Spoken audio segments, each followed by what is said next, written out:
if you're really committed, if you're done chasing pleasure, there's a lot in the ancient scriptures about chasing pleasures and how we have to stop doing that because it's distracting. I would say it's not chasing pleasure that's a problem. It's chasing a pleasure that you think will solve the problem of suffering once and for all within your awareness. Like I'm suffering and this thing, it's a shiny object or an experience or a drug or a relationship, but it's pursued in a way that presumes that who I am is not enough. That's what ego is. In Sanskrit, the word dukkha just means this isn't enough or it's unsatisfactory. And we're driven by that. Once we wake up, we're not driven by that anymore because the truth of who we are is fully satisfied. And the self that causes problems before is seen as empty. It's just an appearance, so we can use it. The distortion's gone. We can just be that. And if the pursuit of pleasure arises, similar to the way a properly tuned guitar will sound sweet when it's strummed, not a problem. It's a movement in stillness. It's like the ripple on the pond or the wave on the ocean that is just the pond or just the ocean. It's purely what it is. The illusion of separateness is gone and it moves and it's fine. So we learn how to balance within that. And it's not perfect. That mentally imposed sense of perfection, we see what that does. It's sad, but this notion of aesthetic perfection in the body, just look around. I mean, go on the internet. It's unpleasant to see, but I have compassion for people who try to modify their appearance in such a way that it becomes like that guitar that's way out of tune, because a properly tuned guitar gets into a range where it's good enough. It's never perfect. It suffices to transmit something that's harmonious and that we can relate to. But if we play around with it too much, it goes out of whack. We have to let go and trust. It has to be a little imperfect. It has to be embraced. The body is always going to be slightly imperfect. The only way I can do this, which is basically a vocal performance, it's kind of uncomfortable. I don't particularly like being on camera and having to do this. Those are all constructs, what I just said. First of all, having to do this. Who has to do it? Who's making me do this? Who is it that's being made to do it? If I say, why am I doing it? There's a sense of self and something being done. It's just not even true. It's pure compassion. It's awareness of the essence of who we are and the transmission of it. And the transmission is done through a mechanism that we would call empty because there's no self in it. A proper wine cup is empty, so you can fill it. What is it filled with? What are we filling this with? Essence, consciousness, stillness. That's the fundamental reality. I start talking about it and I just kind of want to go away. To dissolve in that, in a sense, is blissful. And yet, I've got a job to do here. Who's doing it and why is it being done? Just stop. It's like you have a beloved pet, perhaps. You just love more than anything, like a dog or something. And he's playing around in the street and sniffing around. He's out in the middle of the street and you see a truck coming. You just grab the dog. But why? You don't have time. It's pretty obvious why we would do that, right? Or a family member, a spouse, loved one, or it could be a neighbor that we're particularly fond of. It could be a stranger because we've extended that compassion to all beings. It could be someone who's dressed in a way that reveals their political affiliation and it's something we really disagree with. If the truck is coming, we save them anyway. Why? Because their essence is pristine. Forget about the ideas encrusted on top of that and what perhaps comes spewing out sometimes. That's everyone. We're all full of shit. There's not one word I can say that's the fundamental truth. We're all trying to do that. Create ideologies. Like, I'm going to say something and it's the absolute truth. And if you don't believe it, I'm going to kill you. That's basically where that goes. That's dogma. Attachment to an idea or set of ideas that we attribute absolute value to. And if anyone even comes close to threatening it, we think we're justified in committing violence. It's absurd. It is like the cup. There are really an infinite number of cups. It's the wine that matters. We just want to fill it. It's limitless. So when I see someone who perhaps I don't agree with politically, I don't argue with that. That is an appearance within the divine. It is what it is. I can disagree with the ideas, but they're all empty. It's like someone saying, well, I think we should tune the guitar this way. I'm willing to look at that. What kind of music does it make? It might not sound too good. It's all relative in nature. What are we conveying? How do we convey love and appreciation of our essence through words, through music, through art? I'm interested in that. Like on a guitar, it's not the strings that matter. You want good ones. You want a nice guitar that's well made, perhaps, but then you let it go. Why? Because something's being conveyed that is none of that. You're just arranging elements to say, who am I? What is love? What is wholeness? Who are we? And you're conveying it musically. The best music does that. Best poetry does that. Art. But the absolute of who we are is not like that. It is already. It's finished. It is. It is the very reality of this, all of this right now. So the whole point is to wake up to it and then share it. Share the awareness of it through these apparently limited forms. We don't take things so seriously. I don't take myself seriously. What self? It's like it comes into being, the name, the form. It's like riding on water. It comes, it goes. It's that stillness, that presence that's there. You can disturb the surface of a pond. It's still a pond. It's still what it is. Movement, no movement. So I don't argue with what is. It's like trying to still the pond through an effort. Someone tosses a pebble into a pond. A child tosses a pebble into a still pond. So you take your hands and try to smooth out all the little waves. It just makes more waves. Just makes it worse. And then we don't want to admit that we're doing it. So we blame it on someone else. Who else is doing it? Even the notion of other people who are disturbing our pond is part of the illusion. Just stop. Wake up. That's the answer. Wake up. When I said we're all full of shit, what I mean is every word that we say is not it. Nothing we can say is absolutely true. It's always just shades of meaning that just disappear upon close inspection. Really, the fabric of the illusion is name and form, thoughts, words that are expressed, form of thoughts. By itself, it has no value. The word shit is meant to refer to something that doesn't have value. We try to convey it that way. There's no value in it. When we say so-and-so is full of shit, it's like, oh, well, the words he's saying are untrue. That's just another way to say it. He's full of ideas that aren't true, and they come spewing out of his mouth hole on a regular basis. That's why we'd say he's full of shit. It's just false ideas that are being expressed. The thing is, you wake up and you realize that the words can be useful as pointers. So it could be like, I've used this example before, but it would be like a sign that points to paradise that's made out of turds. Let's say you know where paradise is, but the only material you have to work with to show people where it is, like a road sign that points, is, I don't know, maybe a horse came through and left some piles of manure. So you arrange that into a sign that points to paradise. Great. As soon as you see it, you leave it behind. The way most people live is they hug it, they worship it. It's like a statue, this sign made of turds. It could be made of anything. It could be made of pure diamond.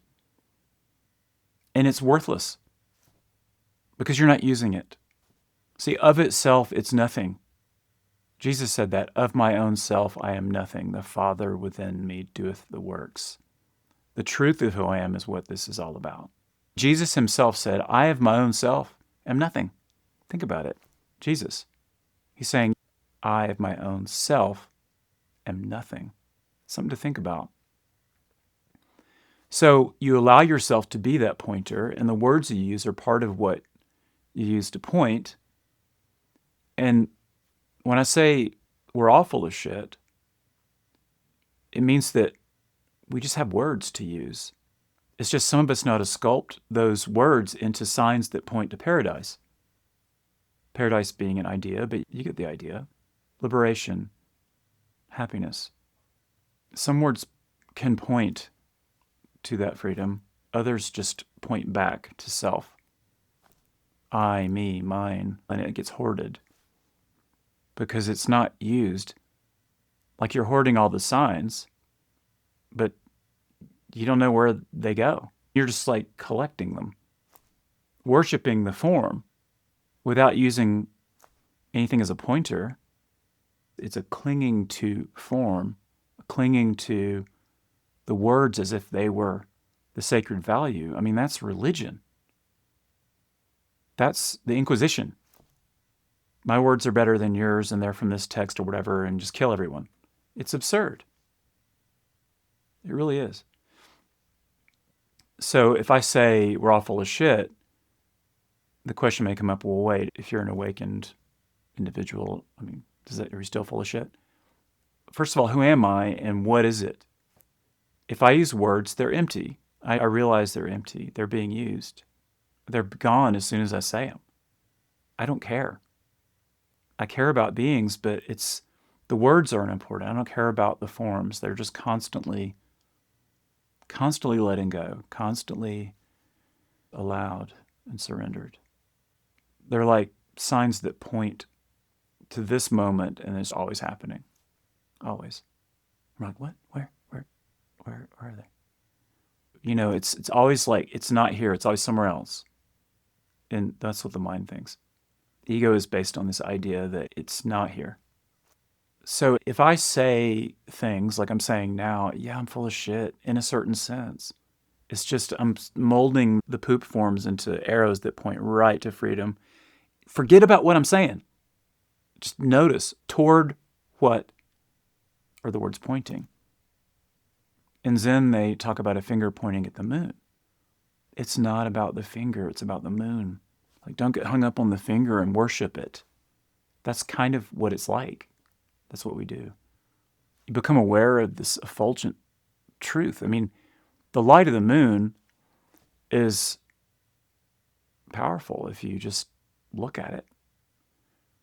There's a reality there that's more than just the name and the form. The essence of it is like that. And when we look at it, we just lose ourselves. And it's brilliant. And it's peaceful. And it's calm. And it's strong. And it's confident. And yet it's using this mechanism that's just pure awkwardness. And we find that hopefully harmonious relationship between those. Form, no form, nirvana, samsara. It's just all the time. And it's only by surrendering self that we can wake up to that dimension and use it. If the moon is the reality and I'm pointing at it, it's like saying, not this, asshole. I mean, who's the asshole? Might as well be me. Until we wake up and realize the truth of that, these words are just like, I mean, it's just nonsense. That's what I meant. How many people do I meet who have no clue about what we're talking about here? It's not a problem. I use the same words. It's just the source is different. And some notice that, some don't. And it's fine. When you love beings, you don't care in a certain way. There's no judgment in it. If you're in paradise, it doesn't matter if people knock the signs down or hoard them. You're just trying to show people something. It's a mental illness, the delusion to think that those forms that are just pointing the way have value in themselves. like a sacred text. Yeah, they point. Let's preserve them, but not because the words themselves are grasping truth. It becomes a fist. Ego loves that, using that as a form of worldly power. Just no. See, no one else needs to stop doing that for you to do it. Meaning, other people may be clinging towards, and from that place of ego based identification, you don't have to do that. If you want to end war, you can do it. Just look within yourself. No one else needs to change. It's brilliant. If sacred texts and teachings are like signs that point the way to paradise, we preserve the signs. In other words, we preserve the outer forms of the teaching because they point accurately or effectively. We don't protect them because they're made of diamonds or dung or rocks or boulders or gold or paper, anything. Use what you have. Mentioning paper, think of these texts. A lot of the old ones weren't even written down. They were transmitted orally. And now we have video. It makes sense to respect the teaching, but it's purely instrumental. The mistake is in thinking that the text itself, the meaning of it needs to be protected. Like blasphemy, that kind of thing. If people want to blaspheme against the Holy Spirit, so to speak, I'm using a certain kind of language there, let them. You might kindly let them know that that perhaps may not be useful. It muddies the waters. It can. It is. That's what's happening. I'm not going to commit violence over it. There are an infinite number of signs that can point to the same destination. Sometimes I talk about the highway signs that point to Los Angeles, as if Los Angeles, or the city of angels, is some kind of paradise. It's a symbol for waking up to reality, the transcendent reality of who we are. You could think about it, an infinite number of signs could point to Los Angeles. How many molecules are there in the universe? They could all point to Los Angeles, theoretically. And then where does the universe end? So on and so forth. All that really matters is that we develop the discrimination through inquiry into truth, that we realize that the certain text that we're using has enough truth value, relatively speaking, that it points toward truth itself. The reason these texts do that is because they were written by those who had realized it, or it wouldn't even exist. It doesn't happen by accident. Someone wakes up to it and then writes something down that's meant to point toward this wordless reality. How do you do it? What is it? All of that. Religions are started by people who have these insights, these awakenings, some degree of conscious realization of reality. They write it down, or it's transmitted orally. Someone writes it down at some point. Who cares how many there are? And they may disagree somewhat. Well, great, have a debate. My sign points more accurately. We could talk about that. But there's no reason to tear signs down that may be useful. So we want to preserve those or protect them. The ones that aren't useful, using the guitar example, I'm sure there's some great manuals on how to tune a guitar. But there's alternate tunings. There's even a lot of disagreement in the art world about what is art, what makes something art, what makes it harmonious. How about music? There are forms of music that many of us would just cringe and want to shut down because we don't like it. And yet someone else really likes it. What is that? What is it that points toward harmony or melody or something that's beyond just the assembly of the notes?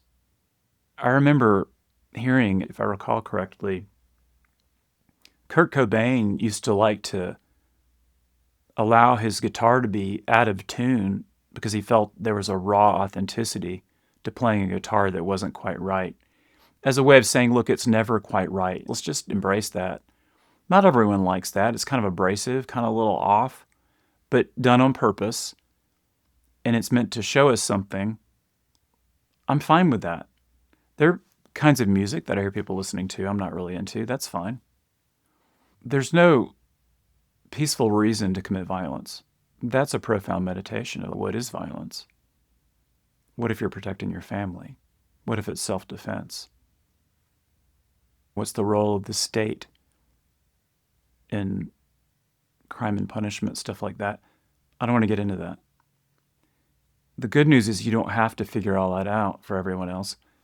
Just inquire within yourself and find out, how am I contributing to this illusion of duality and the violence that results from that? How does that work? And that's really what this channel is for, is to point the way to seeing that more clearly. And maybe it sounds sometimes like an out-of-tune guitar. It's okay. There is no perfectly tuned guitar. There's no such thing. You could have a computer tune it, and yet there's always going to be microtonal differences that you can't do anything about. Just let it happen. Do your best. Find that place in the middle where it makes music that you can relate to and try to share something of value with people you care about.